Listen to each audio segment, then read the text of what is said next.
నిన్న supreme court judgement మీరు చూశారు. అనేక మంది దాని గురించి మాట్లాడుతున్నారు.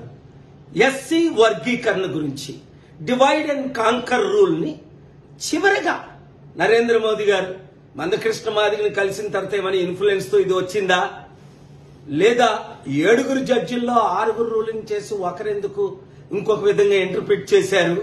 అసలు ఎస్సీ వర్గీకరణ గురించి ఎంతమందికి తెలుసు? మాలా మాదిగల పెయిన్ నాకు తెలుసు, ఎందుకంటే నేను దళితుల అమ్మాయిని పెళ్లి చేసుకున్నాను కాబట్టి. వీళ్ళు డివైడ్ చేయడమే వాళ్ళ ఉద్దేశం.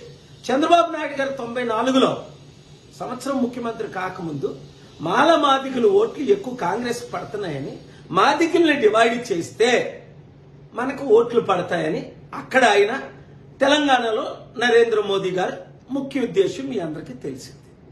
అసలు జాబ్స్ ఇచ్చినయే తక్కువ. ఎక్కడున్నాయి?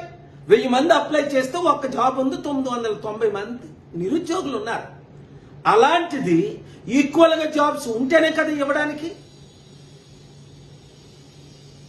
ఇది అంతా పొలిటికల్ గేమ్ అని గమనించిన రోజునే తెలుగు రాష్ట్రాల 60% ఉన్న బీసీ ముఖ్యమంత్రి అవుతాడు. 16% ఉన్న దళితులు, మైనారిటీస్, క్రిస్టియన్ ముస్లిం అందరం కలిస్తేనే ఈ అవినీతి పాలన, కుల పాలన, కుటుంబ పాలన ఇట్లా మాట్లాడుతుంటే కొన్ని ఛానళ్ళు వేస్తున్నారు, కొందరు ఇట్లేదు. వేసిన వారందరినీ దేవుడు దీవించగాక మీరు మాత్రం ప్రతి ఒక్కరూ మనోనేత్రాలు తెరిచి అప్పులు చేసి దోచుకున్న ఈ రాజకీయ నాయకులకు మరల మద్దతు ఇస్తారా?